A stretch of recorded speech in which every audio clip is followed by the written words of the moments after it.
Hi hello, मी प्रतिज्ञा स्वागत करते आपल्या नवीन एका व्हिडिओमध्ये आणि आपल्या चॅनलमध्ये सुद्धा. रोज काय टिफिनसाठी भाजी बनवायची हा तर पडलेला खूप मोठा प्रश्नच असतो. मग चला म्हटलं हरभऱ्याच्या डाळीचा डाळ कांदा बनवूया, म्हणून मी इथं हरभऱ्याच्या डाळीचा डाळ कांदा करायला घेतलेला आहे आणि त्याची रेसिपी म्हटलं तुमच्याबरोबर शेअरसुद्धा करावी. तर चला मग इथं ना मी बारीक चिरलेला कांदा घेतला, तेलामध्ये तो चांगला भाजून घेतला आणि त्यामध्ये ना नंतर बारीक चिरलेला टोमॅटो टाकून घेतला आणि ना हे चांगलं भाजल्यानंतर त्यामध्ये थोडीशी हळद आणि लाल तिखट ना 2 चमचे टाकले आणि त्याचबरोबर ना काश्मीरी लाल मिरची पावडरसुद्धा ना टाकून घेतली. त्यामुळे काय होतं, चांगला कलर येईल भाजीला, म्हणून ना ही मिरची पुढं टाकून घेतल्यानंतर ना थोडा वेळ ना असं तेल सुटेपर्यंत त्याला तसंच भाजून घेतलं चांगलं. आणि ही हरभऱ्याची डाळ मी तासापूर्वी ना भिजत घातली होती, त्यामुळे ना चांगली भिजली होती आणि ती लगेच हरभऱ्याची डाळ त्यामध्ये टाकून घेतली. त्यामुळे ना शिजायला जास्त वेळ लागत नाही हरभऱ्याच्या डाळीला.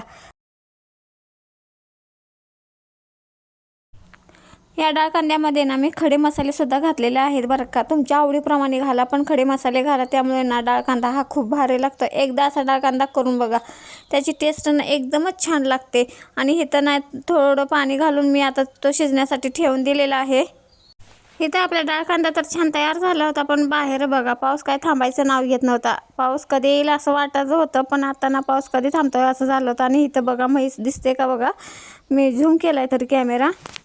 ती छान असं हिरवं गवत खाण्यात ना एकदम बिझी आहे बघा. त्यांना छान झालं पावसामुळं.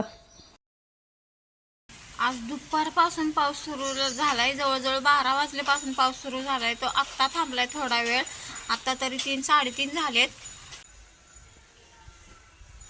छान वाटते साडी, मला तर खूप आवडली होती. मग मी सुद्धा आषाढी एकादशीला ह्या साडीचा एक छान असा माझा लुक तयार करेन मी. खण साडी इथं काढलेली आहे आणि आता तिच्या आषाढी एकादशी निमित्त ना स्कूलमध्ये ना एक नाटक बसवलेलं आहे, त्यासाठी तिला लागणार होती. मग चला म्हटलं इथं साडी काढली. हा ब्लाऊज आता फिटिंग करून घ्यावा लागेल, पण ब्लाऊजची डिझाईन बघा किती छान आहे. मला त्यावेळी हा ब्लाऊज खूप आवडला होता आणि आम्ही तिघी बहिणींनी मिळून तिघींच्यासाठी खण साडी घेतल्या होत्या. प्रत्येकीचा कलर खरं वेगळा होता. हा माझा मोरपंखी कलर आहे आणि हाच कलर मला खूप आवडला. हिरवा कलर आणि राखाडी कलर असे त्यांचे कलर होते, पण मला काही ते आवडलेच नव्हते. किती छान आहे साडी ही, आणि आषाढी एकादशीला ना ही साडी लागते.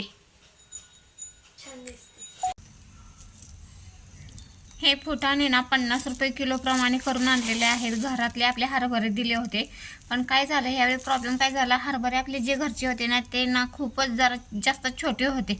मोठे असले ना हे फुटाणे एकदमच छान होतात. हे बघा छोटे छोटे आहेत ना, ते न भाजताना असेच राहिलेले आहेत, ते असे फुललेले नाहीत बघा. बरेच छोटे छोटे यामध्ये हरभरे राहिलेले आहेत. आता ते ना वेचून काढावे लागतील आणि चांगले चांगले फुटाणे एकीकडे काढावे लागतील.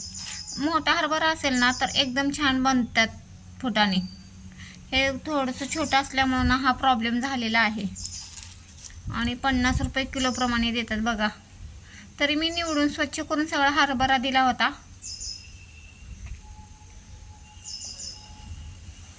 तरी पण बघा जे छोटे आहेत ते व्यवस्थित भाजले गेले नसल्यामुळे ना हे असेच राहिलेत. आता हे ह्यातून काढावे लागतील.